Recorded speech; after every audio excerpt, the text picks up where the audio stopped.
우리에게 주시는 하나님의 말씀은 에스더 1장에서 4장까지의 말씀입니다. 에스더서는 포로기현 시대의 이스라엘 역사를 다루는 세 권의 역사서인 에스라, 느헤미야, 에스더 가운데 제일 마지막 권으로서 1차 포로기현과 2차 포로기현 사이인 페르시아 왕 크세르크세스 시대에 발생한 이야기입니다. 즉 유대의 민족이 아말렉 사람 하만의 음모로부터 구원을 받은 사건을 기념하는 불임절의 기원이 되는 사건을 다루는 성경이기도 합니다. 에스더서는 시대와 지역을 초월하여 선민에 대한 하나님의 구속하심과 그 섭리가 끊어지지 않도록 계속해서 전개되고 있음을 보여주고 있는 말씀이기도 합니다. 이러한 에스더서는 일종의 단편 소설 형식을 취하고 있습니다.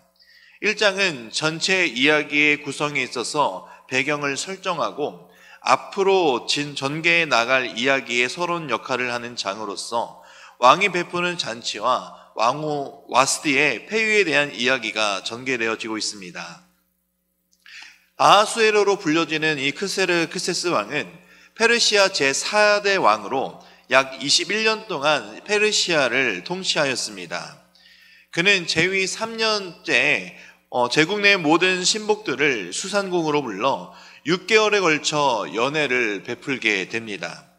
이런 연회의 마지막 날 아하수에로 왕은 왕후 와스디의 아름다움을 모든 신하들과 그 자리에 있는 백성들에게 자랑하고 싶은 마음이 들었었고, 왕은 이제 와스디에게 왕으로서의 위엄을 정지하고 잔치에 나올 것을 내시들을 통하여 지시하였습니다.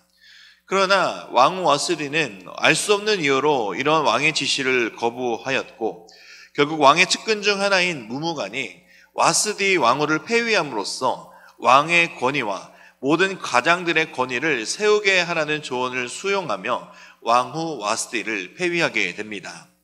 2장입니다. 2장에서는 유다인인 에스더가 새 왕으로 선발되어 즉위하는 과정에 대해서 다뤄지고 있습니다. 왕후 간택령이 제국 전체에 내려지게 되었고, 왕후 후보 가운데 하나로 선발된 에스더는 다른 누구보다 왕의 총애를 받아 새로운 왕으로 선발되어지게 됩니다. 19절에서 23절은 에스더의 사촌오빠인 모르드게가 아하수르 왕을 시해하려고 음모를 꾸민 자들을 고발하는 사실을 기록하고 있습니다. 에스더가 왕으로 간택될 즈음에 모르드게는 페르시아의 관료로 성문에서 직무를 수행하고 있을 때 문을 지키는 두 내시가 왕을 시해하려는 음모를 꾸미는 것을 알게 되었고, 그 사실을 에스더를 통해 고변하게 되었으며, 그 일은 그 중대함으로 인해 궁중일기에 기록되었지만 그 일을 알려지게 했던 모르드게에는 구체적인 보상이 이루어지지 않았다라는 사실이 보여지게 됩니다. 그러나 이것은 훗날 하만의 음모를 분쇄하는데 큰 역할을 기여하게 됩니다. 3장입니다. 3장 1절에서 15절은 하만이 유대인들을 멸절시키기 위한 작전과 이에 대한 구체적인 시행에 대해서 다루어지고 있습니다. 아하수에로 왕은 하만을 신임하며 총리 대신에 임명된 상태였습니다. 모르드게는 신앙적 신념에 따라 이 제국의 2인자였던 하만에게 무릎을 꿇지 않고 절도하지 않게 됩니다.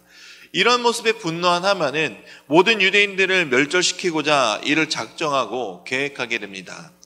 하만은 제국 내의 2인자라는 자신의 지위를 이용하여 유대인 민족들을 참소하는데, 이 왕에게 나아가 그 민족은 밝히지 않은 채로 그들이 페르시아 관습에 따르지 않으며 또 전혀 동화되지 않고 왕의 법을 지키지 않으며 자신들의 법을 지키는 것을 고집함으로, 이것으로 인해서 결국 이들이 왕에게 위협이 될 것이다, 또 왕과 제국에 해가 된다라고 모함하여 그들 모두를 제거할 것을 요청하게 됩니다.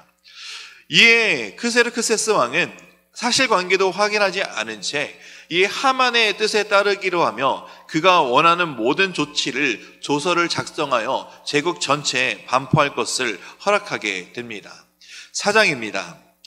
4장은 이 하만의 멸절 작전과 왕의 조서 내용을 알게 된 모르드게와 유대인들의 통곡, 그리고 에스더의 궁극적 결단에 대해서 다루어지고 있습니다.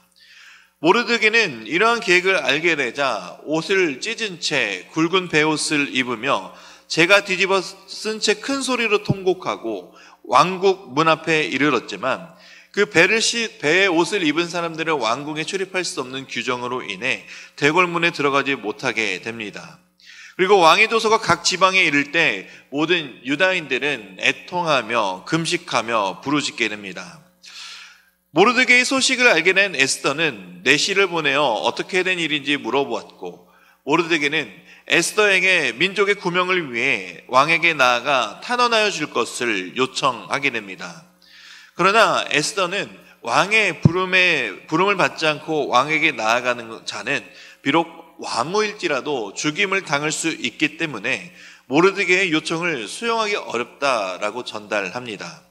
이에 모르드게는 에스더에게 왕궁에 있는다고 혼자 목숨을 건질 것이라 생각하지 말고 너가 만일 잠잠하면 유다인들은 다른 곳으로 말미암아 구원을 얻을 것이다 라고 말하며 왕후의 자리를 얻은 것이 이때를 위함인지 누가 알겠느냐라고 전달하게 됩니다.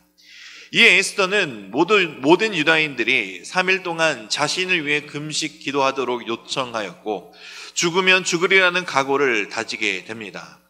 물론 이스라엘의 민족을 위기에서 구원하신 궁극적인 주체는 하나님이십니다. 에스더는 자신의 목숨이 보장받지 못하는 상황임에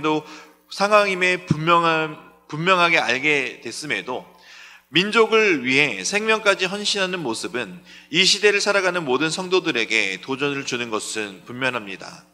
하나님은 분명히 주님의 나라를 위해 헌신하는 자를 찾으시고 또 그를 통하여 놀라운 역사를 일으키실 것입니다. 그리고 또한 무엇보다 모든 유다인들이 금식하며 기도의 자리로 나아갔다는 사실이 중요합니다. 에스더서는 하나님에 대한 이름이 한 번도 언급이 되지 않습니다. 그럼에도 불구하고 기도한다라는 사실은 이 모든 유다인들이 자신들의 민족의 주체성이자 자신들은 하나님의 선택받은 선민이다라는 사실을 기억하고 있었던 것입니다. 하나님을 향한 부르짖음, 우리의 민족적 위기에 있어서 또 인생의 모든 위기에 있어서 우리는 바로 하나님을 향해 나아가는 기도의 자리로 나아가야 된다는 사실을 우리는 늘 잊지 않아야 합니다. 에스더와 같은 하나님 나라에 헌신하는 삶을 살아가야 하며 그리고 그 삶을 위해 필요한 것은 하나님 앞에 나아가는 것입니다. 이제 말씀을 듣겠습니다. 에스더 1장에서 4장까지의 말씀을 경청하실 때 우리에게 주시는 하나님의 음성을 들을 수 있기를 바랍니다. 주의 말씀은 내 발의 등이요 내 길의 빛이니이다. 아멘.